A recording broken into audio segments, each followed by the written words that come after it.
সেদিন হচ্ছিল আমাদের এখানে চড়ক মেলা। তো আমরা দেরি না করে রেডিও হয়ে গেছিলাম। উজান ছিল না, কারণ উজান পয়লা বৈশাখের পরের দিনই চলে গেছে। আর আমাদের এখানে পয়লা বৈশাখের পরের দিনে তারপরের দিন হয়েছিল মেলা। তো টুকু যাবে এজন্য আমিও গেলাম, কারণ গরমে আমার খুব একটা যাওয়ার ইচ্ছা ছিল না। তো টুকুকে রেডি করে নিয়েছি। এদিকে বড় বৌদি বড়দা ওরাও চলে এসেছে, মামুন দিওরাও চলে এসেছে। আর এই জয়া বৌদি যাবে না, কারণ টুকু পুচকিটা ছোট, পুচকিটা বাড়ি থাকবে। যাই হোক, আমরা বেরিয়েও পড়েছি। আমরা হেঁটে হেঁটেই যাচ্ছিলাম। আর টুকু যেন সেদিন খুব ভালো করেছিল, একটু আমার কোলে ওঠেনি। আর দেখো, বেশি দূরে না, আমাদের বাড়ি থেকে খুব কাছে। আর মা রেডি হয়ে আসছিল, তার আগে আমি টুকুকে নিয়ে পৌঁছে গেছিলাম মাঠে। বেশ ভালোই ভিড় জমেছে। আমাদের এখানে প্রচুর রকম খেলা দেখায়। আর আমরা আগে আগে এসেছি, তো একটু ভেতর দিকে ঢোকার চেষ্টা করছিলাম, টুকুকেও দেখাচ্ছিলাম।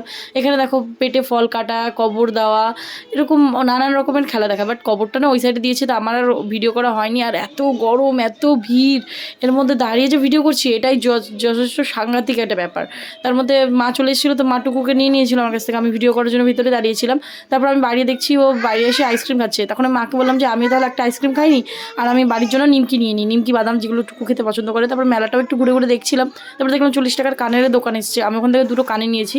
আর এখানে এসে দেখছি টুকু আর সেকেন্ড নাম্বার আইসক্রিম খাওয়া শুরু করছে। আর মা বলছে তাহলে আমিও একটু আইসক্রিম নিয়ে আসি, আমরা খেয়ে বাড়ি চলে যাই, নাহলে টুকু যতক্ষণ আমরা থাকবো ততক্ষণে ও কাঁদবে।